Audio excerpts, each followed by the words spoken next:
¿Qué podrías estar haciendo un domingo por la mañana en lugar de estar congregado en la iglesia y con la iglesia? Bueno, podemos hacer la pregunta de otra manera. ¿Qué hacen tus vecinos, amigos y familiares que no van a la iglesia un domingo por la mañana? Bueno, esta lista no es exhaustiva, pero si no estuvieras en la iglesia podrías estar tal vez durmiendo un poco más, ¿verdad? No es que el culto empiece muy pronto, pero bueno, hay que levantarse para ir a la iglesia. Otros madrugan y se van a cazar y se pasan toda la mañana cazando. Eso es algo habitual en nuestro contexto. Yo tengo vecinos que hacen eso. Otros aprovechan para hacer deporte, salen a correr, quedan con los amigos para jugar al fútbol, ciclismo, pádel o cualquier otro deporte. Otros cortan el césped o hacen chapuzas pendientes en casa. Hay personas que dedican la mañana del domingo a cocinar, ya sea por gusto o a veces por necesidad para el resto de la semana que están muy atareados. Otros lavan el coche. Hay gente que se pone al día con su serie favorita o ve grabado un programa que tiene pendiente de la semana. Los muy responsables estudian para los exámenes, aún un domingo por la mañana, y el que más o menos descansa y disfruta de su tiempo libre. ¿No es así? Ahora, entonces, ¿por qué estás aquí? ¿Por qué has venido a la iglesia? Hay personas que vienen a la iglesia por costumbre, otros acuden por tradición, otros para callar su conciencia. Hay gente que va a la iglesia porque es el lugar donde ve a sus amigos o familiares o porque viene con su familia y no se va a quedar solo en casa. Hay niños que me han confesado que vienen a la iglesia porque les dan chuches, no les culpo, o porque pueden jugar con sus amigos en el parque, qué bien, ahora no podéis, pero bueno, antes se podía. Otros vienen por curiosidad, algunos por obligación. ¿Son estos los motivos para acudir a la iglesia? Deberíamos de preguntarnos, ¿por qué voy a la iglesia? Y tener una respuesta bíblica y adecuada que trae gloria a Dios. Porque si estás aquí, pero no por los motivos adecuados ni con el corazón adecuado, es como si no estuvieras. No estás dando gloria a Dios, estás cumpliendo un mero ritual religioso que no honra al Señor, sino que lo haces por amor a ti mismo, por la motivación que sea, que no es conforme a la palabra.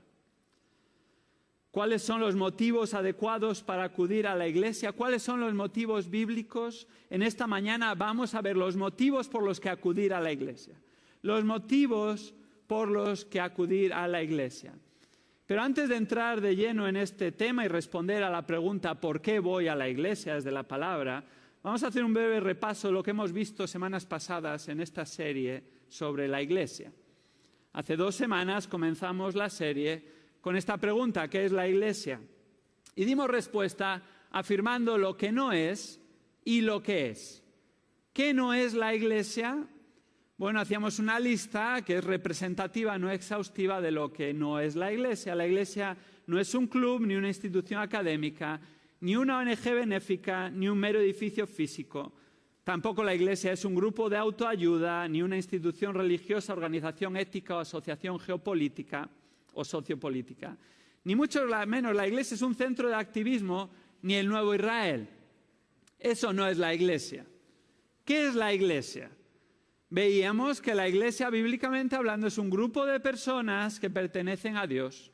La iglesia es el pueblo de Dios, la iglesia es universal y local, la iglesia es de Cristo y la iglesia prevalece.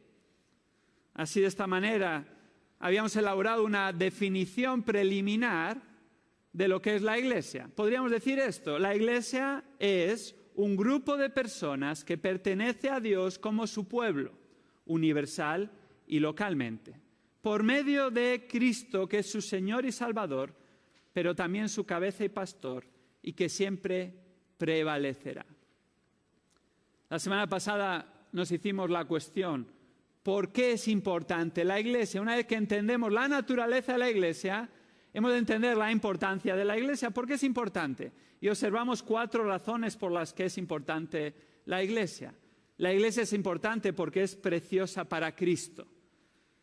Fijémonos si es preciosa, que Efesios 5 nos enseña que Él ama a la iglesia, que Él se sacrificó por la iglesia, que Él sustenta y cuida a la iglesia, es preciosa para Cristo. Por eso es importante. Y si Cristo es precioso para ti, igualmente la iglesia será preciosa como lo es para Cristo. ¿Por qué es importante la iglesia? Porque tiene un alto coste, Veíamos en Hechos 20 y en 1 de Pedro capítulo 1 que el coste de la iglesia fue la sangre de Cristo. Y 1 de Pedro 1 nos dice que la sangre de Cristo tiene un valor incalculable, que no se devalúa, más precioso que oro, plata o cualquier otro asunto, cuestión o divisa o piedra preciosa en este mundo. La iglesia es preciosa, la iglesia tiene un alto coste, por eso es importante. La iglesia además es importante porque es columna y sostén de la verdad. La iglesia es columna y sostén de la verdad. 1 Timoteo 3:15, cuando Pablo le escribe esta epístola a Timoteo, que la había dejado en Éfeso para pastorear la iglesia que él había establecido, en la que había estado durante 3 años, él le deja allí y le escribe esta carta junto con 2 de Timoteo, cartas pastorales, y le dice: espero pronto verte, pero por si me tardo, te escribo estas cosas para que sepas cómo conducirte en la iglesia del Dios vivo, la casa de Dios, la iglesia del Dios vivo, el hogar de Dios, que es la iglesia. ¿Y qué dice a continuación? Columna y sostén de la verdad. Cimiento y pilar de la verdad de Dios. Eso es la iglesia. La iglesia es importante porque además trastorna al mundo, y veíamos en Hechos 17:6 cómo realmente allí donde iban los creyentes y se establecían nuevos puntos de misión y nuevas iglesias, estaban trastornando el mundo. Estaban poniéndolo patas arriba, literalmente, con el Evangelio, con Cristo, porque cambia vidas, y según va cambiando vidas, estas vidas van teniendo una influencia a su alrededor, y era de tal manera la obra que Dios estaba haciendo en la iglesia primitiva a lo largo de todo el libro de Hechos, que una iglesia bíblica trastorna al mundo con el Evangelio. La iglesia es importante. Ahora, en esta mañana vamos a hacernos la siguiente pregunta. ¿Por qué voy a la iglesia? ¿Por qué voy a la iglesia? Y vamos a ver concretamente 2 motivos por los que voy a la iglesia. 2 motivos por los que voy a la iglesia. El primer motivo por el que voy a la iglesia es porque deseo ser obediente a Dios. Porque deseo ser obediente a Dios. Si no estás en la iglesia y tu motivación no es porque deseas obedecer a Dios como su hijo, fruto de tu amor a Él, ha de producirse esta obediencia.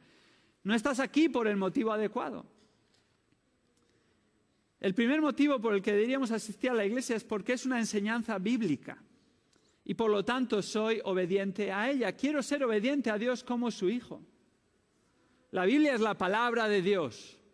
Es decir, ha salido de su misma boca y es su voluntad para nuestras vidas.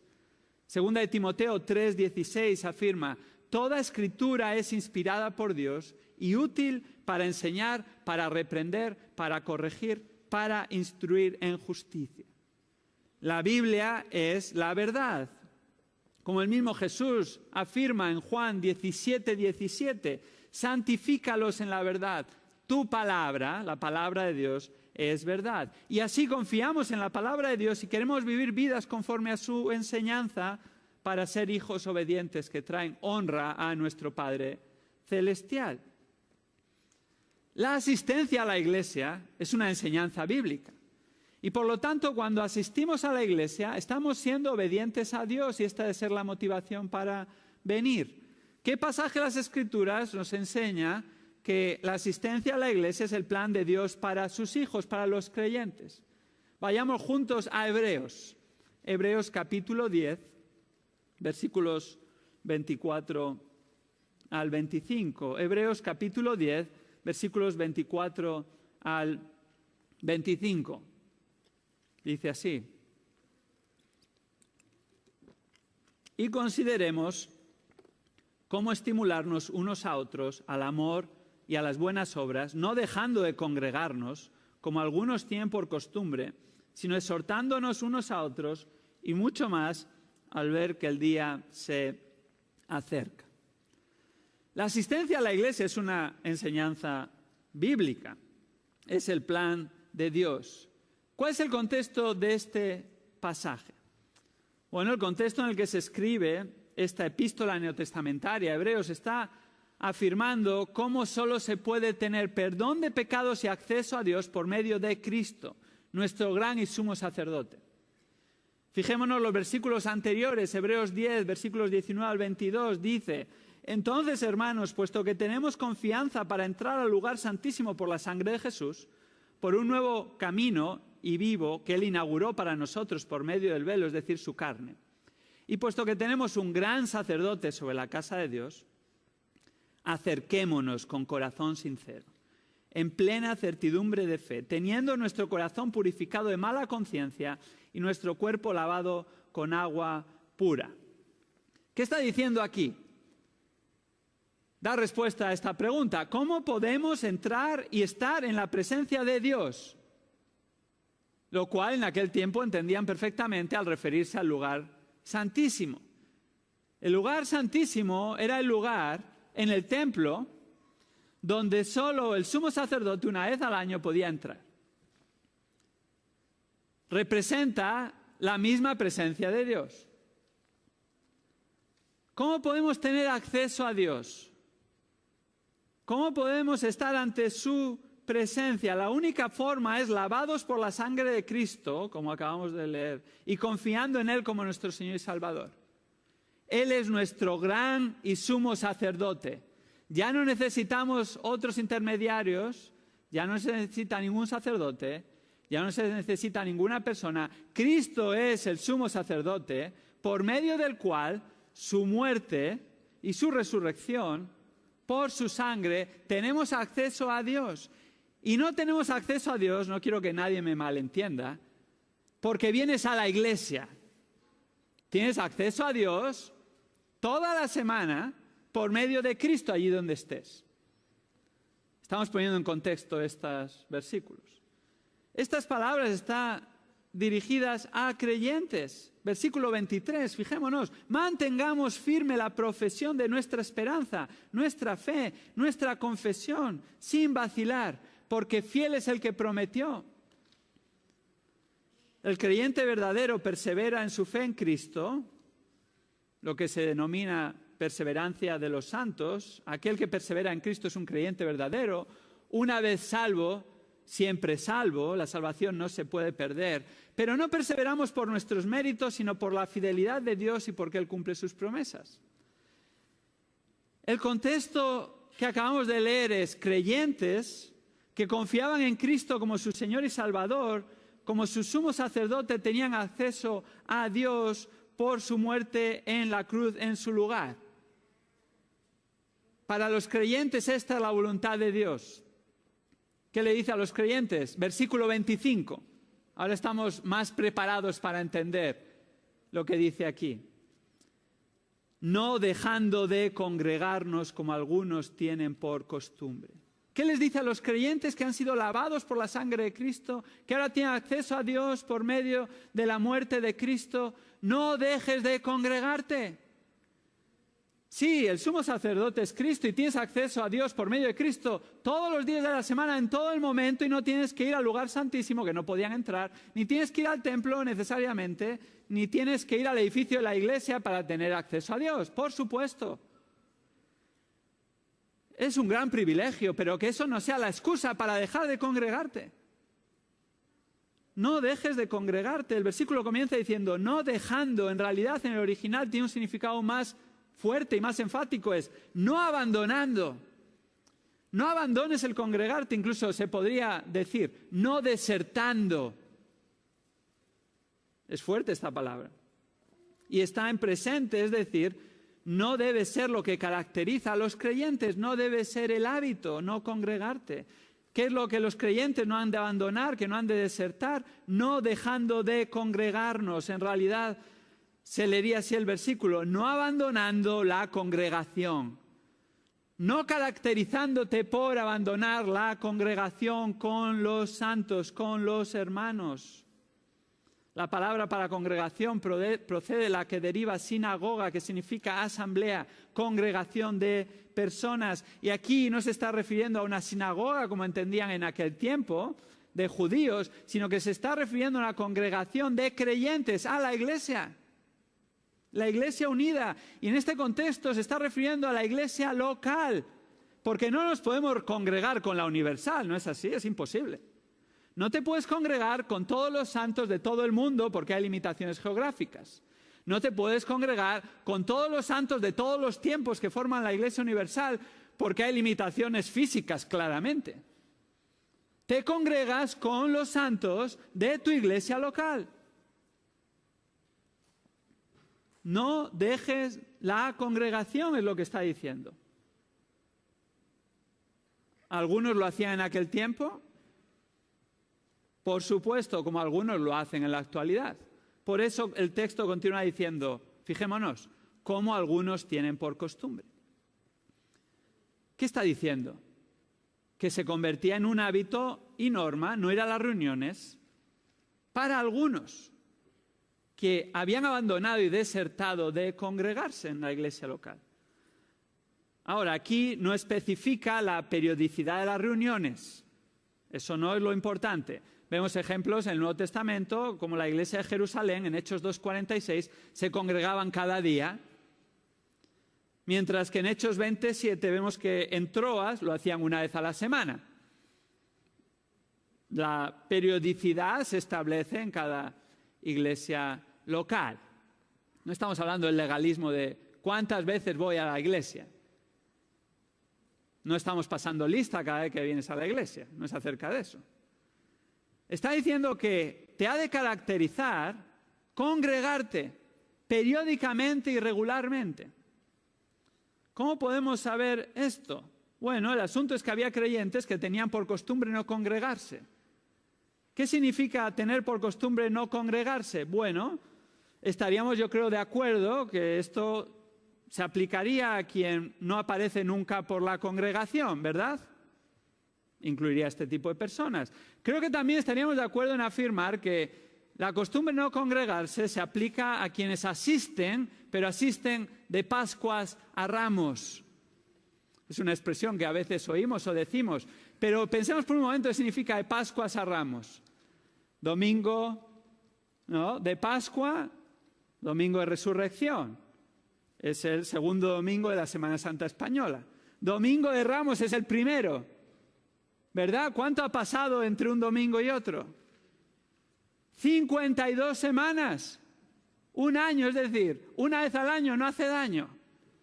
Eso no es congregarse, eso es realmente abandonar y desertar la congregación. Aquellos que acuden en Semana Santa, en Navidad, tal vez en alguna otra fiesta de guardar, en una boda, en un entierro, en una presentación de niños.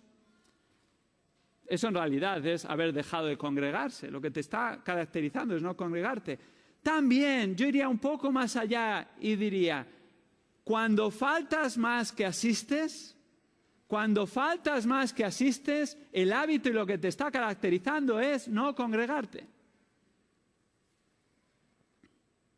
Claro, hay excepciones al asunto, lo que se podría resumir como causas de fuerza mayor. No estamos hablando de que no te congregas por causas de fuerza mayor. Todos entendemos que en ocasiones hay causas de fuerza mayor.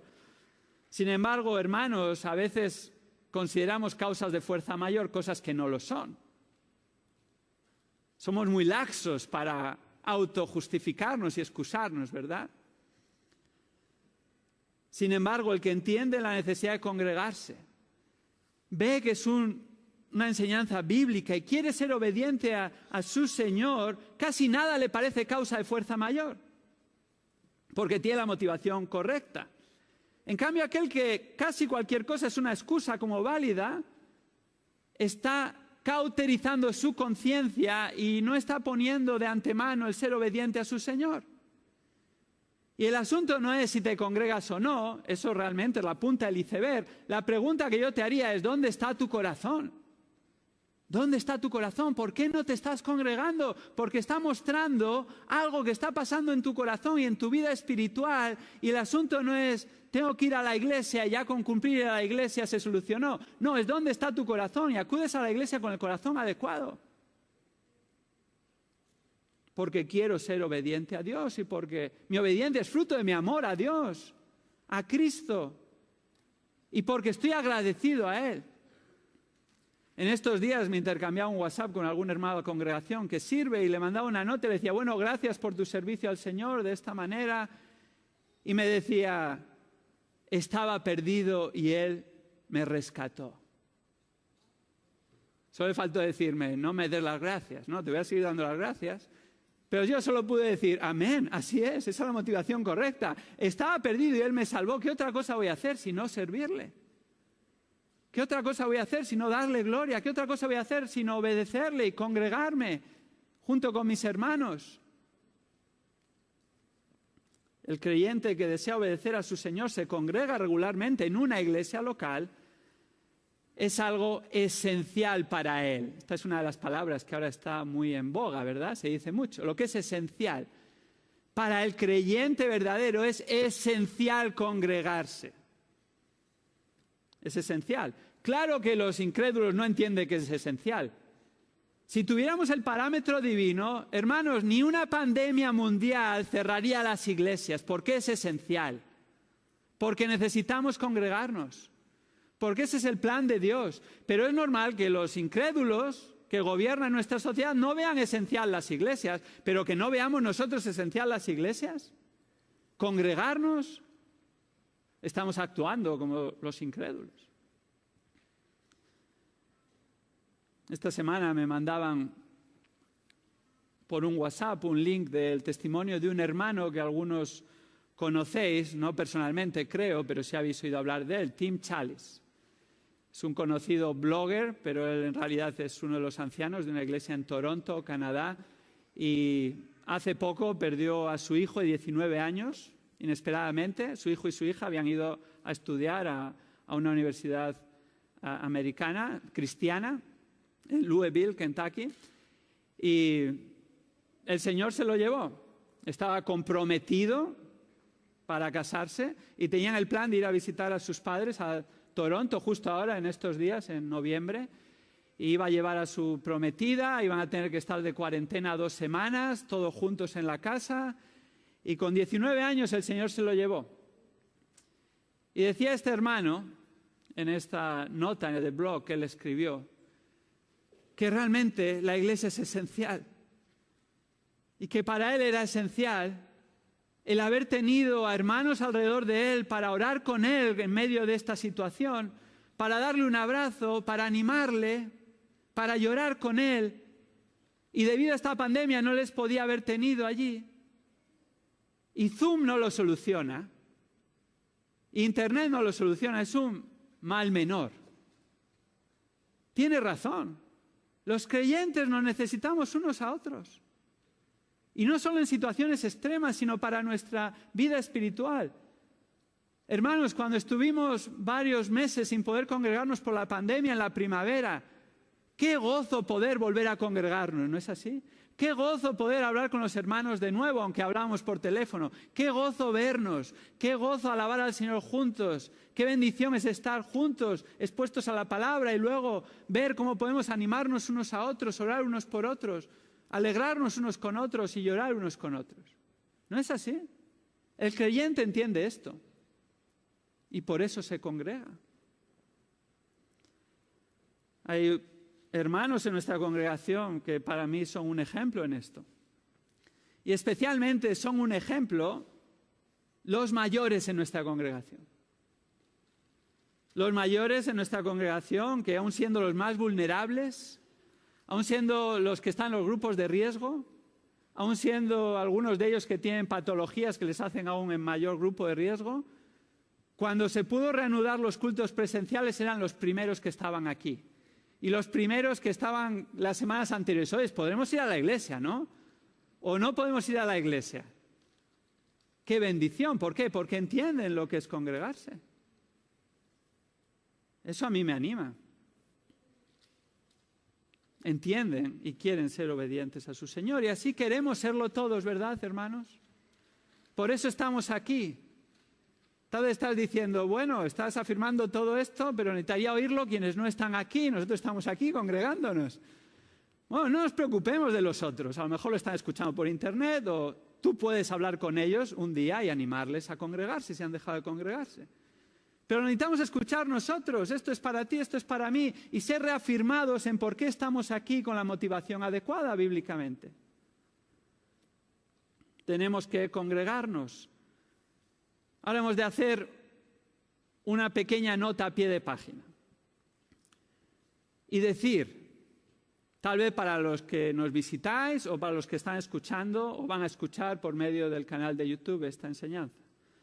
Si la iglesia local a la que asistes no se predica la palabra de Dios, no se predica el Evangelio de Cristo, no has de congregarte ahí. Hay muchos lugares que se llaman iglesia hoy en día. Has de, en oración, salir en paz, pero congregarte y buscar una iglesia en la que se predique la palabra y se predique el Evangelio.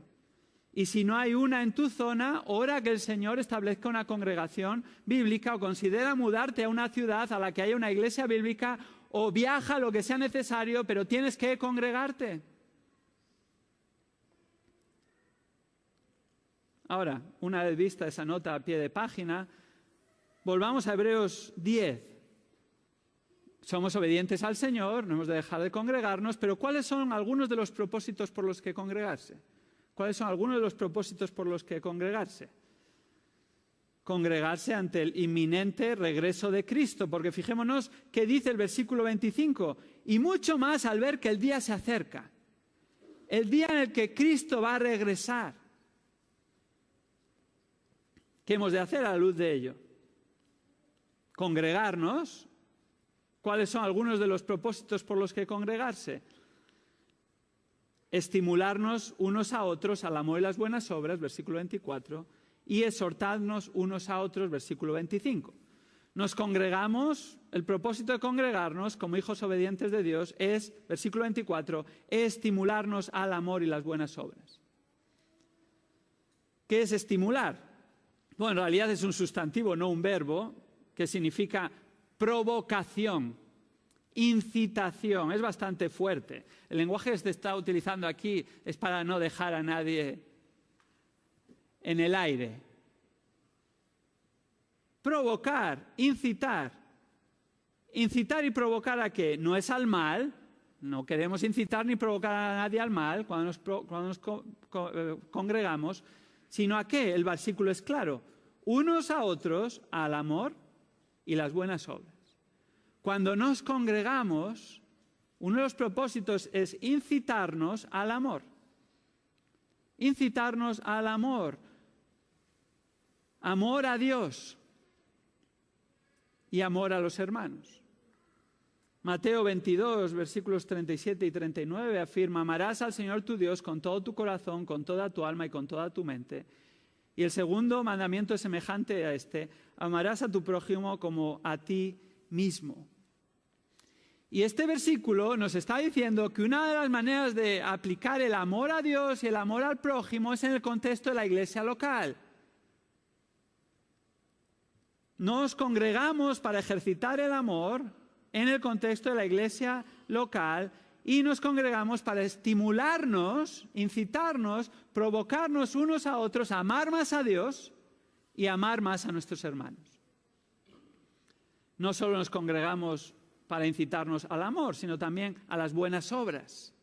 La fe se evidencia por las obras y así los creyentes verdaderos producen fruto, obras según Dios y conforme a su palabra. Y como hermanos reunidos hemos de movernos a hacer buenas obras, los unos a los otros para la gloria de Dios.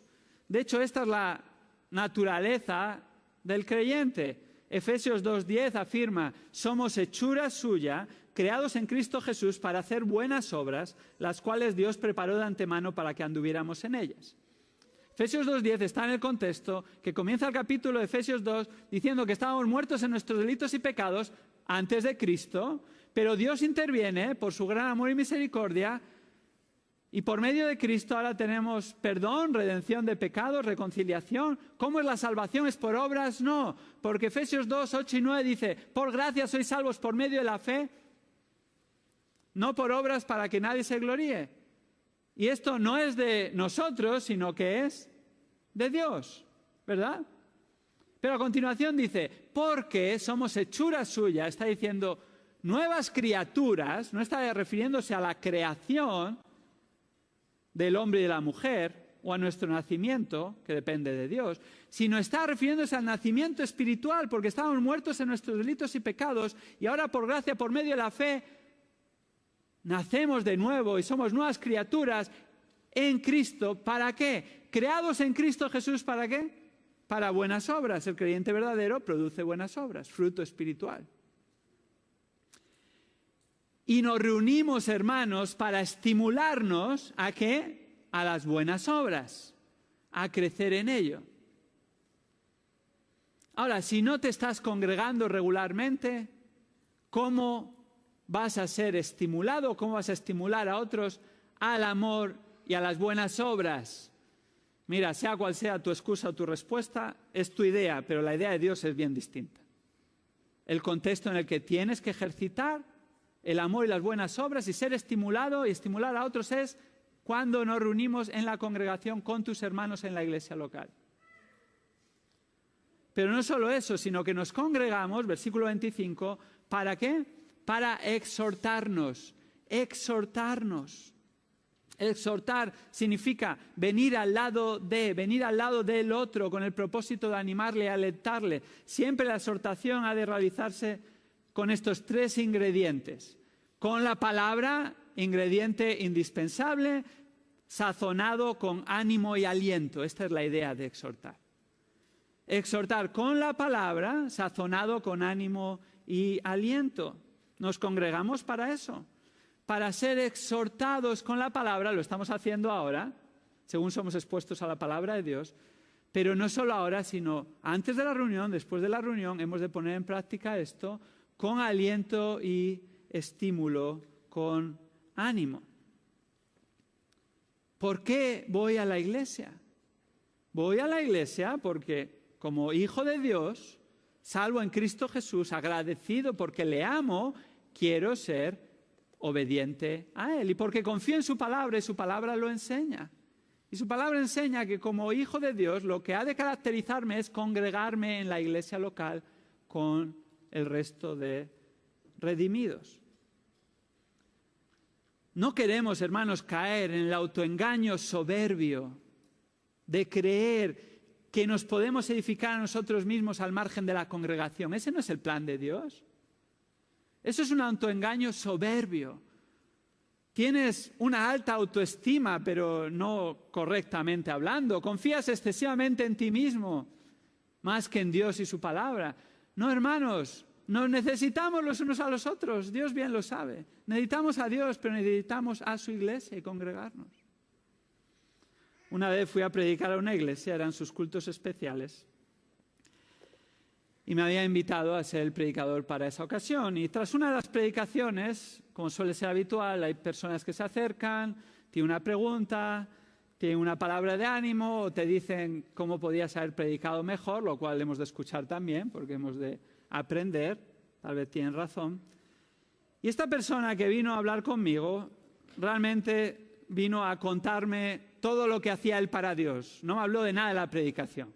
Se presentó y empezó a decirme lo que hacía, dónde servía, el ministerio que tenía.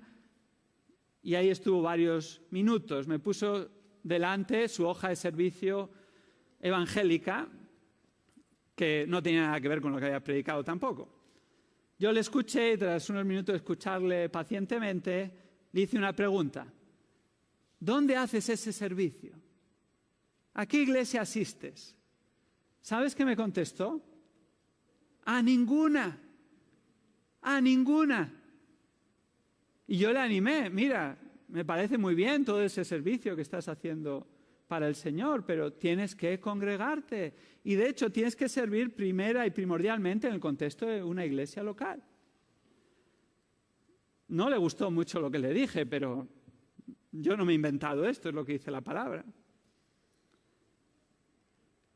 En realidad ninguna iglesia es perfecta. ¿Sabes por qué ninguna iglesia es perfecta? Porque estamos tú y yo en la iglesia. Y somos todavía seres humanos que luchamos con el pecado hasta que seamos glorificados. ¿Buscas la iglesia perfecta? Te aseguro, esta no es la iglesia perfecta. Ninguna iglesia va a ser perfecta. Pero no eches la culpa a los demás, mírate a ti. ¿Sabes por qué no es perfecta? Porque estás tú en la iglesia. Pero qué bien que no es perfecta. Porque así alabamos al Señor y así crecemos juntos y por eso necesitamos congregarnos para ser más semejantes a Cristo. Ahora, ¿cómo podemos estimularnos al amor y a las buenas obras y exhortarnos unos a otros en el contexto de la congregación? Permíteme que dé algunas sugerencias de cómo aplicar esto. En primer lugar, congrégate regularmente. Creo que esa ya la habíais sacado vosotros por vosotros mismos, ¿verdad? Parece perogrullo, pero no quiero que nadie se vaya aquí y no entienda. Esta es la aplicación, tienes que congregarte regularmente. Tal vez hoy vienes por primera vez o por segunda o esporádicamente. Hace un tiempo que no venías a la iglesia. El plan de Dios para sus hijos es congregarte regularmente. Siempre va a haber algo que va a surgir que puede evitar en el último momento que vayas al culto. Recuerda, quiero ser un hijo obediente a Dios y salvo causas de fuerza mayor, voy a ir a la iglesia. No importa qué pase. Hermanos, llueve, voy a la iglesia. Hace frío por la mañana, voy a la iglesia. Se me estropeó el coche, voy andando, llamo a un hermano, a lo mejor puede venir a recogerte. Hago lo que haga falta para ir a la iglesia porque es mi prioridad. En segundo lugar, no solo te congregues, sino prepárate para congregarte, prepárate para congregarte, prepárate para asistir al culto. Y con esto no me refiero a asearte, peinarte, maquillarte, vestirte, que también nos preparamos de esa manera, ¿verdad?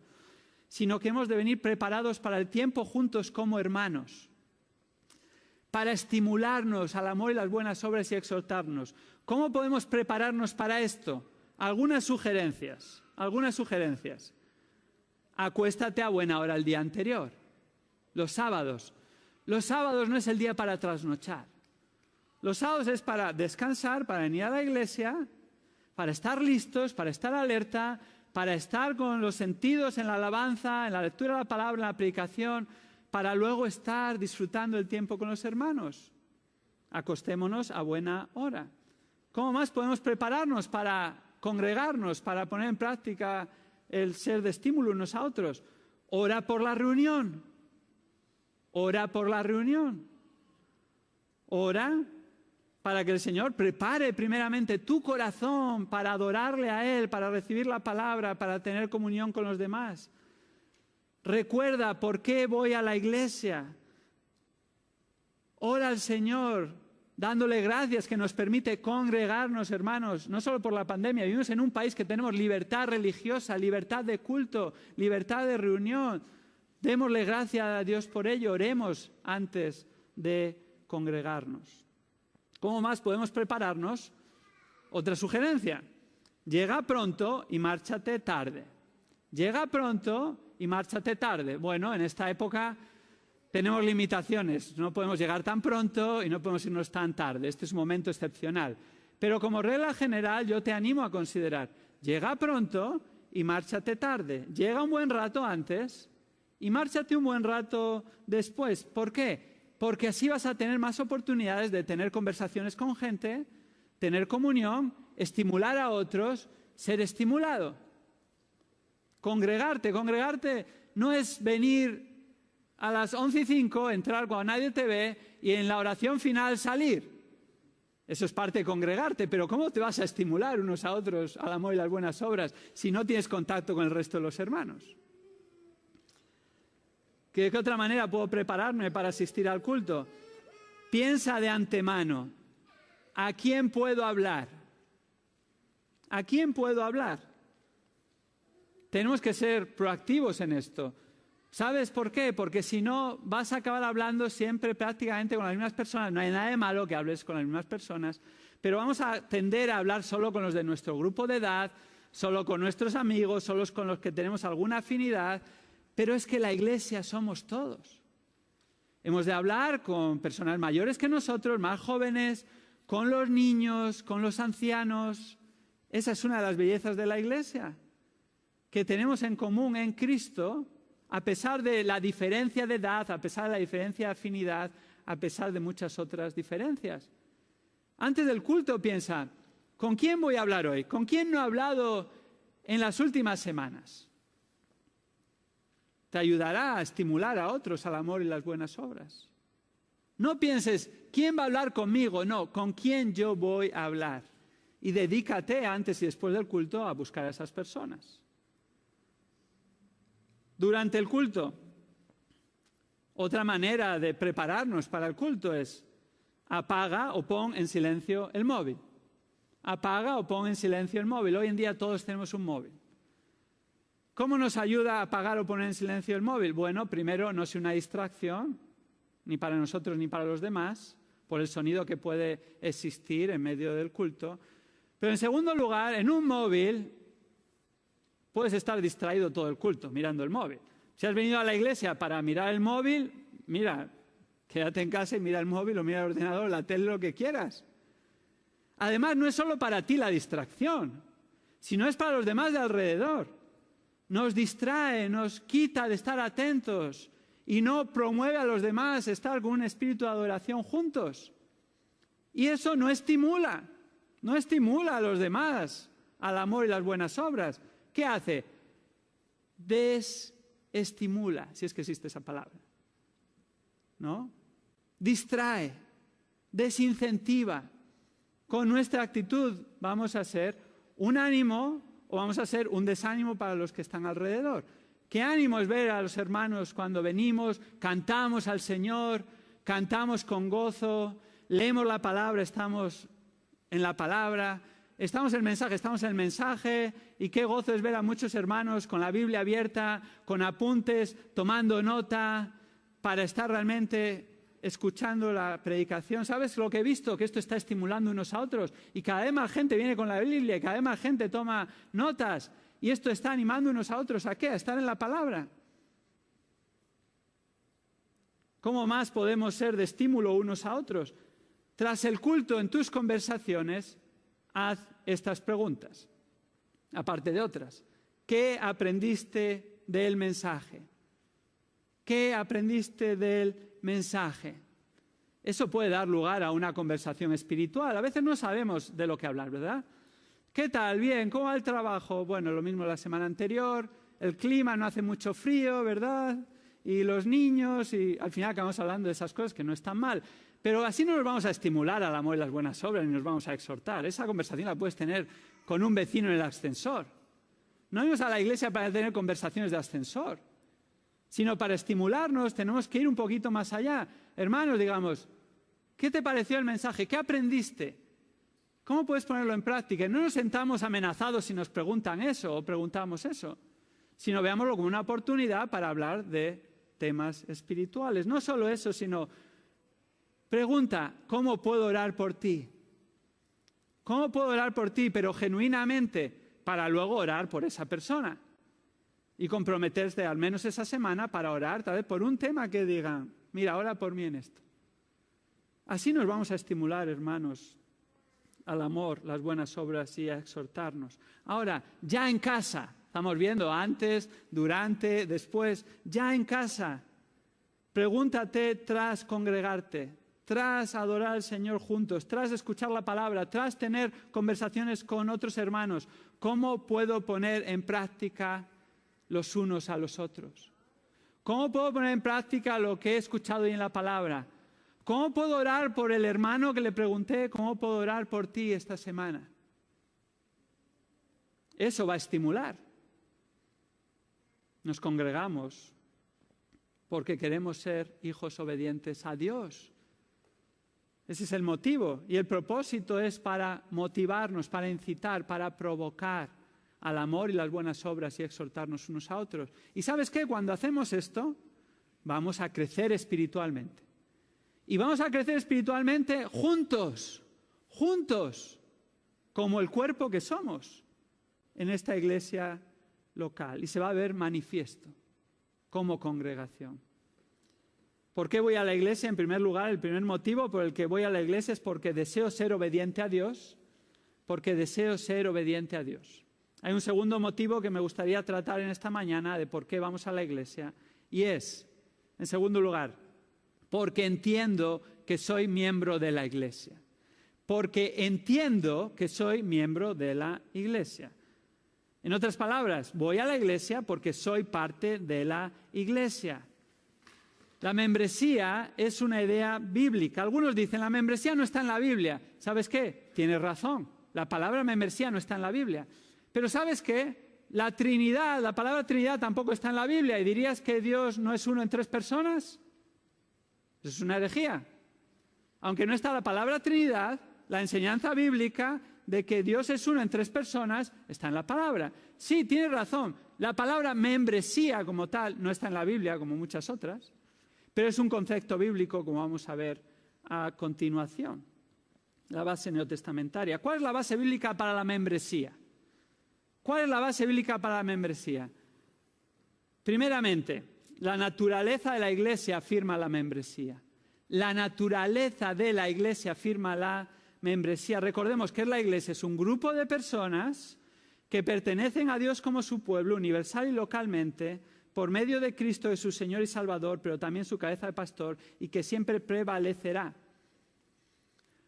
Cuando un individuo es salvo, se convierte en miembro del cuerpo de Cristo, en otras palabras, de la Iglesia universal. 1 Corintios capítulo 12, versículos 12 y 13 afirma: porque así como el cuerpo es uno y tiene muchos miembros, de donde viene membresía, pero todos los miembros del cuerpo, aunque son muchos, constituyen un solo cuerpo, así también es Cristo. Pues por un espíritu todos fuimos bautizados en un cuerpo, ya judíos o griegos, ya esclavos o libres, y a todos nos dio a beber de un espíritu. Este cuerpo del que está hablando, que la persona al ser salva forma parte del cuerpo, es la Iglesia universal. Cuando somos salvos, empezamos a formar parte de la Iglesia universal. Pero la Iglesia no solo es universal, el plan de Dios para su Iglesia no es que sea exclusivamente universal, que lo es, sino también local. Local. Y de hecho está escribiendo a una iglesia local estas palabras, en Corinto, que se congregaban en Corinto juntos, eran parte de la iglesia universal, pero también de la local. No solo en Corinto, en Roma hace lo mismo. Romanos capítulo 12, versículos 4 al 6, hablando de los dones en la iglesia local, el contexto en el que estaba el pasaje de 1 Corintios 12 también afirma: pues así como en un cuerpo tenemos muchos miembros, pero no todos los miembros tienen la misma función, así nosotros, que somos muchos, somos un cuerpo en Cristo, individualmente, miembros los unos de los otros, pero teniendo dones que difieren según la gracia que nos ha sido dada, usémoslos. Somos un cuerpo universal, pero somos un cuerpo local. Y la pregunta es obvia: ¿dónde los corintios y dónde los romanos iban a usar sus dones que Dios les había dado? En la iglesia local de la que formaban parte. De la que formaban parte. La naturaleza de la iglesia afirma la membresía, y el ejercicio de los dones en la iglesia local afirma la membresía. Eres parte de la iglesia universal, pero tienes que ser parte de una iglesia local. Ese es el modelo neotestamentario. Hemos visto 1 Corintios, en Corinto, Romanos, en Roma, donde está hablando del cuerpo de Cristo en el ejercicio de los dones. Pero si te fijas, prácticamente cualquier carta que está escrita, como vamos a ver luego, está escrita a iglesias locales. Ese es el plan de Dios. En segundo lugar, el ejemplo de la iglesia primitiva afirma la membresía. El ejemplo de la iglesia primitiva afirma la membresía. Con iglesia primitiva estamos hablando de la iglesia neotestamentaria, el ejemplo bíblico que tenemos. La idea de experimentar salvación sin unirse a la iglesia local es un concepto foráneo al Nuevo Testamento. Es una idea que algunas personas han desarrollado posteriormente a lo largo de los siglos. No es el modelo bíblico. La norma y el plan de Dios para los salvos es que tras arrepentirse y creer sean bautizados y se unan a una iglesia local y sean parte de ella. De ahí viene miembros y membresía. Veamos algunos ejemplos de la iglesia primitiva en Hechos. Hechos capítulo 2, versículo 41.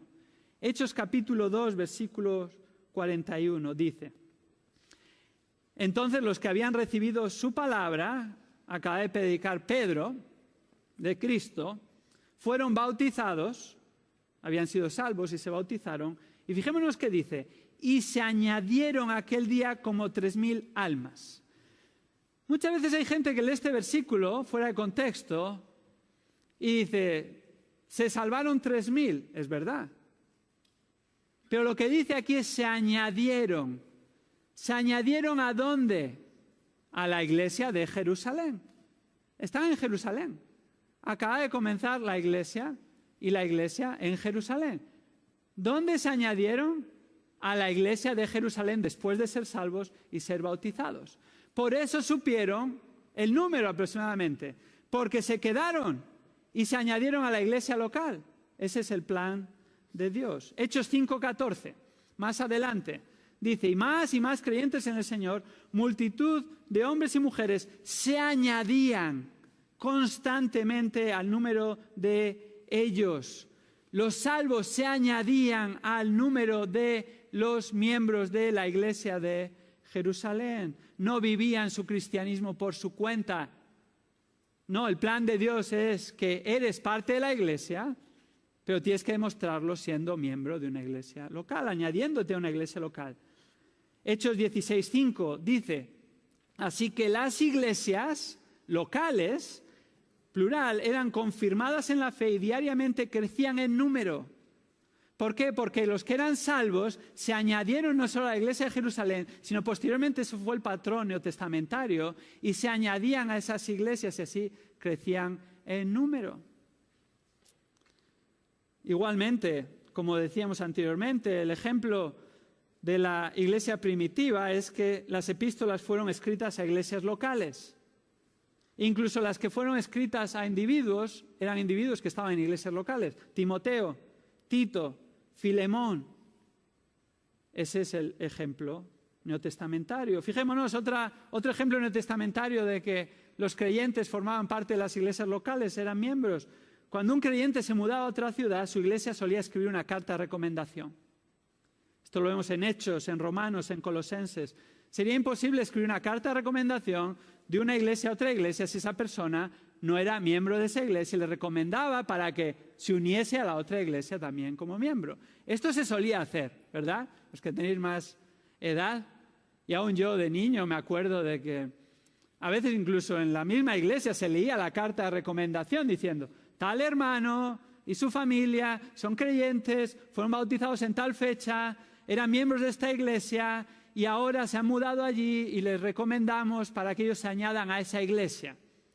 Y la traían cuando querían hacerse miembros de la iglesia. Es un ejemplo. Es un ejemplo bíblico. No solo eso, sino que además el patrón neotestamentario nos muestra, fijémonos en 1 Timoteo 5:9, que había listas de viudas en las iglesias locales. Listas de viudas en las iglesias locales. ¿Cómo sabían las viudas que formaban parte de la iglesia local? Eran miembros de la iglesia local. Y eran esas las que atendían cuando cumplían una serie de requisitos. El plan de Dios para los creyentes es que formen parte de una iglesia local. El ejemplo de la iglesia primitiva reafirma la base bíblica para la membresía. Ahora, no solo la naturaleza de la iglesia, el ejemplo de la iglesia primitiva, también la existencia de un gobierno en la iglesia local afirma la base bíblica para la membresía. La existencia de un gobierno espiritual en la iglesia local da una base bíblica para la membresía. La Biblia establece que haya pastores en cada congregación. Y los pastores ancianos no son pastores de la iglesia universal, lo cual es imposible, sino son de una iglesia local. Estos hombres, que han de ser piadosos, son encargados por Dios de apacentar al rebaño, trabajar con diligencia en medio de ellos, estar a cargo de ellos y velar por sus almas. Y la Biblia enseña que los pastores rendirán cuentas a Dios por los creyentes asignados a su cargo. Hebreos 13, 17, 1 de Pedro 5. Igualmente, en Hebreos 13, 17, los creyentes son llamados a someterse a sus pastores. ¿A qué pastores? A los de su iglesia local. Reconocer su labor, hacerles partícipes de las bendiciones materiales. Ahora, si no eres miembro de una iglesia local, ¿cómo vas a poner en práctica estas enseñanzas bíblicas? ¿Quién rinde cuentas al Señor por tu pastoreo? ¿Quién te va a pastorear? ¿Cómo vas a poder poner en práctica Hebreos 13:17? ¿A qué cuerpo de pastores te vas a someter? Es imposible. Si no eres miembro, no puedes, en un concepto bíblico, ser pastoreado, ni tampoco recibir la bendición de que otras personas van a rendir cuentas por tu pastoreo, ni someterte espiritualmente. En cuarto lugar, la disciplina eclesial es base bíblica para afirmar la membresía. La disciplina eclesial. Mateo 18 nos muestra cómo se ha de ir a rescatar a la oveja perdida. Pero, ¿a qué rebaño pertenece? ¿Quiénes van a ir a buscar a esa oveja si no era de un rebaño?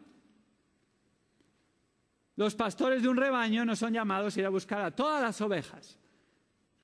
Está hablando de una iglesia local y en ese contexto está diciendo también, díselo a la iglesia. ¿A qué iglesia? A la iglesia local, cuando un hermano continúa en su pecado sin arrepentimiento y dando los pasos adecuados, ha llegado un momento de decírselo a la iglesia local. Si no eres parte de esa iglesia local, no pueden ir a buscarte si te extravías, ni tampoco pueden llegar al punto de decírselo a la iglesia porque no eres miembro de esa iglesia y por lo tanto no se va a poder ejercitar disciplina bíblica y no vas a poder ser rescatado cuando estás cegado por el pecado. Esto afirma y establece que debe de haber membresía, saber quiénes son parte de esta iglesia. En quinto lugar, la exhortación a la edificación mutua es base bíblica para la membresía. La exhortación a la edificación mutua es base bíblica para la membresía. ¿Te fijaste cuando leíamos que el propósito de congregarse es para estimularnos al amor y las buenas obras, uno de los propósitos, y exhortarnos? Entonces, si no eres miembro de una iglesia, ¿quiénes son tus unos a los otros? No tienes, realmente. No puedes ejercitar los unos a los otros solo en ninguna de las direcciones. En el plan de Dios no hay llaneros solitarios. Y hay muchos unos a otros en el Nuevo Testamento, no solo el que hemos leído en Hebreos 10. Yo estuve contando, y puede ser que me haya equivocado, ¿vale? Si alguien encuentra más, que me lo diga. Pero yo conté 30 unos a los otros en el Nuevo Testamento. 30 unos a los otros que se han de ejercitar especialmente en la comunión de los hermanos en la iglesia local. Os lo voy a leer simplemente, va a salir ahí. El que quiera tomar notas va a ser imposible, pero luego puedes ver tal vez el culto en internet, parar ahí y copiarlo con calma. Están ahí los pasajes y todo. Fijémonos los unos a los otros. Preferirse los unos a los otros, amarse los unos a los otros, ser unánimes los unos con los otros, no juzgarse los unos a los otros, edificarse, aceptarse, amonestarse, no demandarse, preocuparse, no tener envidia, ser sinceros, ser amables, someterse, estimarse, no mentir, soportarse, enseñarse, amarse, confortarse, animarse, mantener la paz, buscar el bien, orar, estimularse, no murmurar, ser hospitalarios, servirse, ser humildes, saludarse, estar en comunión. Y la pregunta es, ¿quiénes son tus unos a otros? La membresía de la Iglesia ratifica formalmente, estos son mis unos a los otros. Este es el ámbito que Dios ha diseñado para poner en práctica y crecer en ejercitar los unos a los otros. Y es por eso que nosotros como Iglesia, para servir en la Iglesia realmente, formalmente, has de ser miembro de la Iglesia. Es un compromiso mutuo. porque la membresía de la iglesia es el plan de Dios y deberíamos congregarnos en la iglesia local de la que somos miembros. Esto suena perogrullo de nuevo, pero ni te imaginas a veces las cosas que uno puede escuchar. Deberías congregarte en la iglesia en la que eres miembro. Y si no te congregas en esa iglesia regularmente, no deberías de ser miembro de esa iglesia, aunque hayas nacido en esa iglesia, aunque te reuniste en esa iglesia 15 años, aunque tu familia esté en esa iglesia, aunque te casaste en esa iglesia, porque en realidad no puedes ser miembro de esa iglesia si no te congregas regularmente allí. Y si te congregas regularmente en la iglesia, ¿qué te impide ser miembro de la iglesia? El plan de Dios es que seas parte de la iglesia. De hecho, esa es la naturaleza de la iglesia, esa es la enseñanza neotestamentaria. Nos necesitamos, hermanos, los unos a los otros. Y la membresía es una manera de cuidar los unos por los otros y de alabar al Señor juntos. Mucha gente quiere hacer ejercicio hoy en día. Y lo que está de moda es hacerse miembro, ¿verdad? La membresía de un club. La iglesia no es un club. Y está de moda hacerse miembro de un gimnasio. Siempre ha estado de moda pagar las cuotas y no ir a él nunca, pero es miembro, ¿verdad?, de ese gimnasio. Pero ahora está de moda hacerte miembro de un club de running. Cuando ves mucha gente corriendo por ahí, ahora ya no se ve tanto, pero antes de la pandemia yo me sorprendía, iba por el río y veía grupos grandes de gente, y unos más adelante, otros más atrás, pero más o menos en grupo corriendo. Es un club de running. La gente se hace miembro de un club para correr. ¿Sabes por qué? Porque correr solo es bastante complicado, ¿verdad? ¿Has intentado correr alguna vez? Y correr regularmente, y correr continuamente, y hacerlo con éxito. Yo lo he hecho en varias épocas de mi vida. ¿Y sabes qué pasa? Que antes o después dejo de correr. A todos nos pasa. ¿Por qué? Porque si estás solo, te desanimas, te cansas, no tienes la motivación adecuada, nadie te llama para recordarte, oye, hemos quedado a tal hora para salir a correr. Cuando hace frío, ¡ay, qué frío hace! Cuando llueve me voy a mojar. Cuando tengo que hacer ejercicio, bueno, no estoy tan mal, he bajado 100 gramos de peso. Necesitamos a otros, ¿no es así? ¿Cuánto más la iglesia? Espiritualmente, es una batalla espiritual, hermanos. Es una batalla espiritual, nos desanimamos fácilmente. Tendemos a descarriarnos fácilmente. Tendemos a vivir la vida a nuestra manera fácilmente. Y el plan de Dios es salvarnos y unirnos a la iglesia local. Y así Él cuida de nosotros. Y así nosotros podemos ser de bendición a otros igualmente. El creyente se compromete con una iglesia local y la iglesia local se compromete con el creyente, como la Biblia enseña y delinea. Pero ¿sabéis qué? Tristemente hay personas que no están dispuestas a comprometerse con el plan de Dios en este caso. Y el plan de Dios para su esposa, que esta es una de las metáforas de su iglesia, el plan de Dios para su esposa no es la de amigos con derecho a roce, no es la de una relación de una noche, no es la de picaflor, hoy me interesa, pero luego no y no estoy comprometido.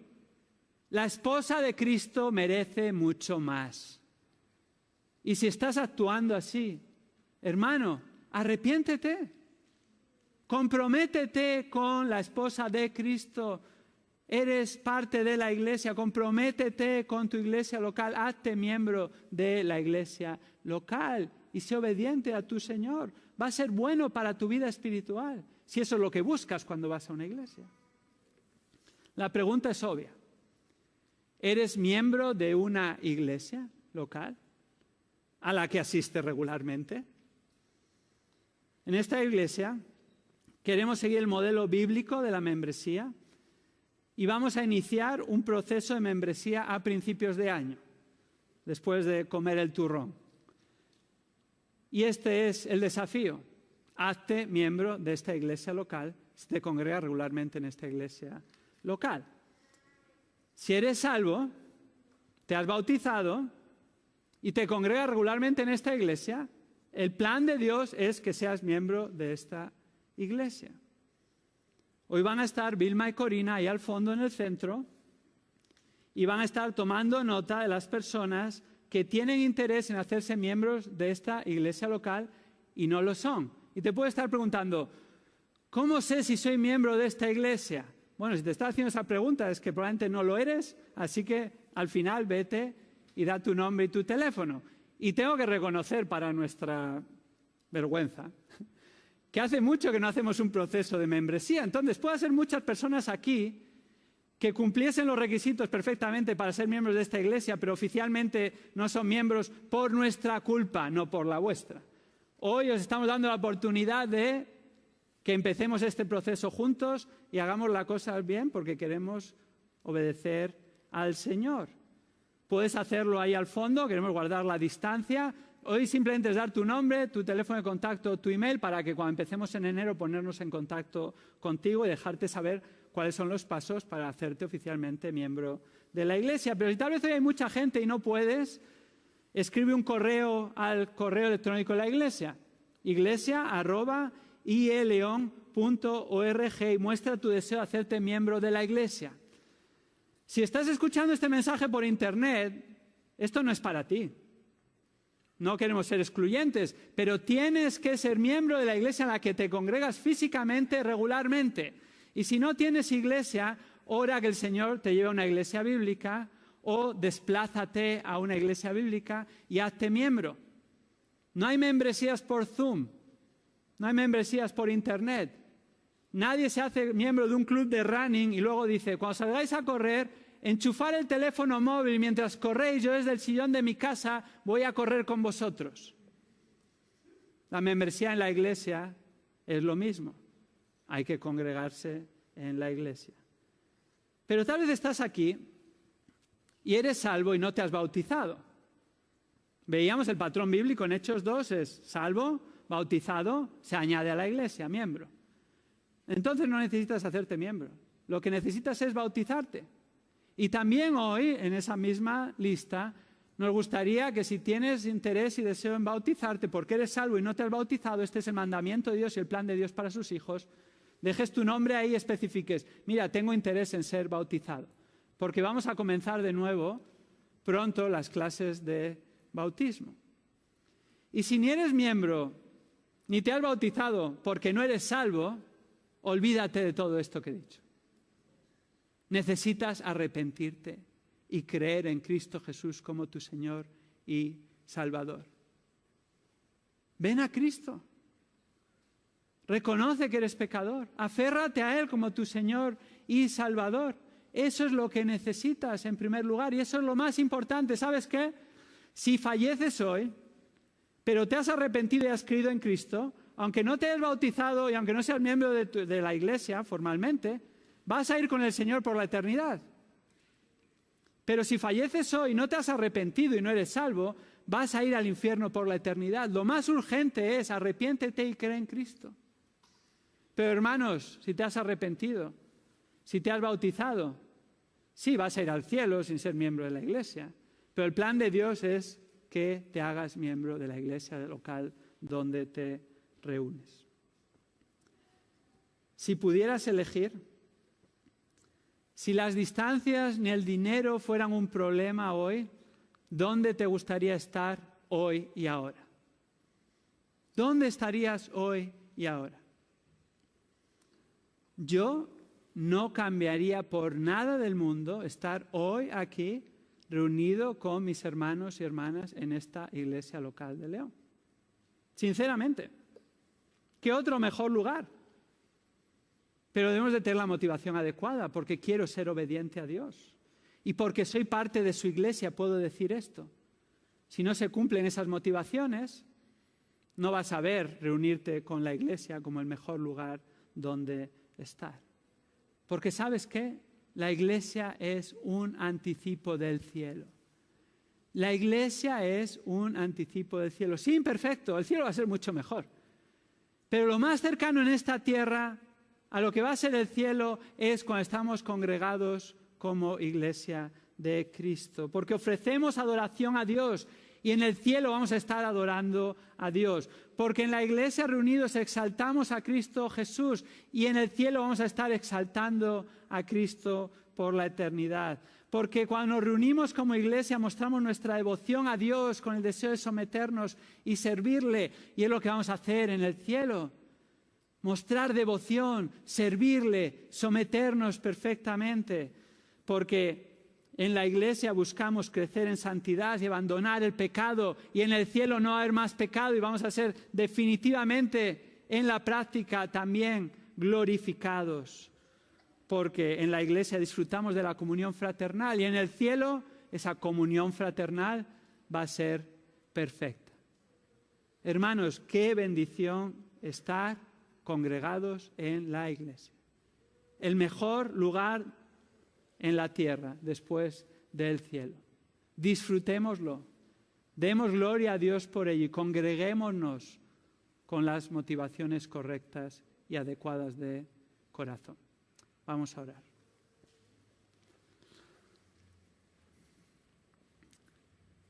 Señor, qué increíble es tu plan perfecto, que no solo desde la eternidad pasada ideaste salvarnos por medio de Cristo Jesús, inmerecidamente por gracia, por medio de la fe en Jesucristo, sino que también parte de tu plan perfecto era de que fuéramos añadidos a tu iglesia universal, Señor, como tu cuerpo, un único cuerpo de creyentes de todo tiempo, en todo lugar, en toda nación, de toda lengua, que por la eternidad te vamos a adorar, pero también como parte de tu plan perfecto, tu iglesia local en distintos lugares del mundo, Señor. Gracias por tu iglesia. Gracias porque nos has dado un cuerpo de hermanos y hermanas en el que podemos adorarte juntos, en el que podemos crecer juntos, en el que podemos orar unos por otros, en el que podemos ejercitar los unos a los otros, en el que podemos ser pastoreados, en el que podemos ser rescatados, animados, Señor, en el que podemos llorar juntos, en el que podemos alegrarnos, donde podemos ejercitar los dones que tú nos has dado, Señor. ¡Qué bendición! Gracias porque ese es el hábitat y el contexto adecuado para crecer espiritualmente. Gracias, Señor, porque tú no te equivocas. Danos la motivación adecuada para congregarnos. Y no solo congregarnos, sino, Señor, ser miembros de una iglesia local. Este es tu plan. Te pido, Señor, que como iglesia podamos crecer en este asunto, que tú nos permitas fortalecer y formalizar la membresía en esta iglesia. Y, Señor, que más y más personas se puedan añadir a la iglesia, no para que seamos una iglesia con más gente, sino para que más personas, porque están en Cristo, puedan crecer espiritualmente para tu gloria en el contexto de tu iglesia. Esto oramos en el nombre de Jesús. Amén.